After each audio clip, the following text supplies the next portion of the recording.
एक बार फिर से आप तमाम न्यूज़ मॉनिटर के दोस्तों का, दर्शकों का स्वागत है, खैर मकदम है। आपको पता है कि झारखंड की हेमंत सोरेन सरकार महिलाओं के लिए मैया सम्मान योजना शुरू की है, जिसके तहत 1,000 की राशि बढ़ा करके 2,500 कर दी गई है। अब झारखंड की सरकार जो है, छात्राओं के लिए, गर्ल्स स्टूडेंट के लिए जो ग्रेजुएशन में यानी स्नातक में या पीजी में यानी पोस्ट ग्रेजुएशन में जो पढ़ाई करते हैं, उनके लिए एक नई योजना लेकर आई है। इसके माध्यम से कहीं न कहीं छात्रों को हायर एजुकेशन के लिए, पढ़ाई करने के लिए उनको एनकरेज करना है, उनको प्रेरित करना है। उच्च एवं तकनीकी शिक्षा विभाग की ओर से जिसके मिनिस्टर जो है सुदीप कुमार सोनू है, उन्होंने पिछले दिनों एक रिव्यू मीटिंग की, जिसमें इस प्रस्ताव को लेकर हरी झंडी दी गई है कि जो ग्रेजुएशन कर रही हैं या जो पीजी कर रही हैं जो छात्राएँ, जो गर्ल्स स्टूडेंट, उनके लिए प्रतिमाह 1,000 की राशि ट्रांसपोर्टेशन अलाउंसेस के नाम पर यानी कि यात्रा भत्ता के नाम पर दी जाएगी। तो पहले से आपको पता है कि गर्ल्स के लिए जो है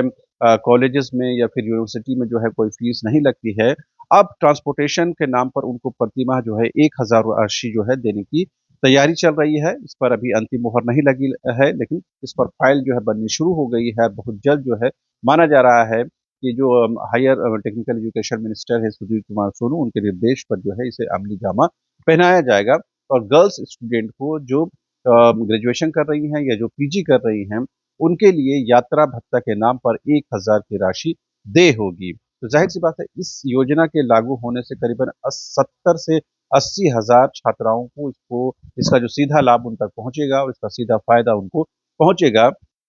साथ ही ये भी है कि सरकार की कोशिश ये है कि ग्रॉस एनरोलमेंट रेशियो यानी कि जीईआर बढ़ाया जाए ताकि जो राज्य की छवि है हायर एजुकेशन में वो बेहतर बन सके, क्योंकि अभी जो है जीईआर कम है और उसको कहीं न कहीं बढ़ाने की कोशिश की जा रही है। यात्रा भत्ता के नाम पर कहीं न कहीं छात्राओं को घर से कॉलेज तक, पीजी डिपार्टमेंट तक पहुँचने में आसानी हो, इसके लिए ये ₹1,000 प्रतिमाह की यात्रा भत्ता देने की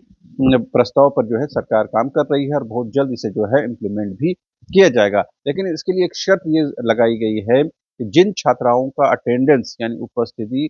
75% होगा या उससे ज़्यादा होगा, उन्हें ही ये जो राशि है देय होगी, उन्हें ये इस योजना का लाभ मिल सकेगा। तो ज़ाहिर-सी बात है कहीं न कहीं इस योजना का लाभ सिर्फ़ उनको यात्रा भत्ता के नाम पर सिर्फ़ कॉलेजेस तक या फिर यूनिवर्सिटी डिपार्टमेंट तक नहीं लाना है, बल्कि उनका अटेंडेंस भी बढ़ाना है। यानी करीब 75 या 75% से ज़्यादा उनका अटेंडेंस होना अनिवार्य है, तभी ये जो योजना है उन तक पहुँच पाएगी या उन इस योजना का लाभ वो उठा पाएँगे। तो ज़ाहिर-सी बात है कहीं न कहीं इसे नए सत्र यानी 2025-26 के नए सत्र से इसे लागू करने की तैयारी चल रही है और इस पर बहुत ज़ोर-शोर से काम चल रही है, जैसा कि इन्फॉर्मेशन भी है।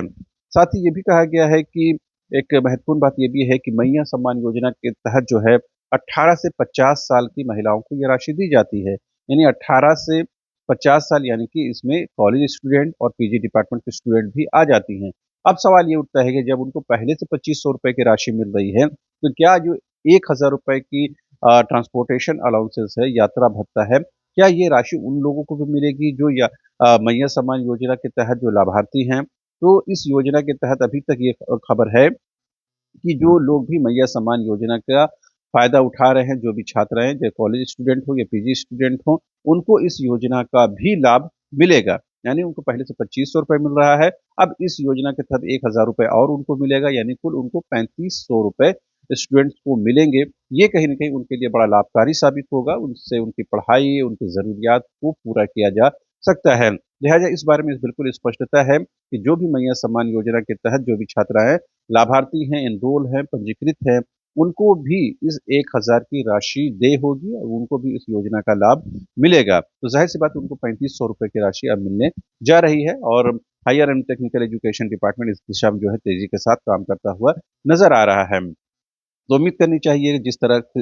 तरह की तेज़ी जो है मैया सम्मान योजना के इम्प्लीमेंटेशन को लेकर के उसके क्रियान्वयन को लेकर की गई है, उसी तरह की तेज़ी ये ट्रांसपोर्टेशन अलाउंसेस यात्रा भत्ता के नाम पर हायर एंड टेक्निकल एजुकेशन यानी उच्च एवं तकनीकी शिक्षा विभाग भी काम करेगा और छात्राओं को गर्ल्स स्टूडेंट को जो है इसका लाभ मिलेगा और इससे कहीं न कहीं जीईआर यानी कि ग्रॉस एनरोलमेंट रेशियो भी बढ़ेगा और हायर एजुकेशन में जो है झारखंड सरकार की जो एक पहचान और शिनाख्त वो बेहतर बन सकेगी। बहरहाल ये कब अमली जामा होता है उसके लिए कोई लिमिट नहीं तय की गई है, कोई डेडलाइन नहीं है, लेकिन ये माना जा रहा है कि नए सत्र से ये शुरू हो जाएगा, तो यानी कि मार्च-अप्रैल से इसे इम्प्लीमेंट करने की दिशा में विभाग जो है कार्यरत है। बहरहाल अभी के लिए इतना ही। आप तमाम दर्शकों का एक बार फिर से शुक्रिया। Thank you so much.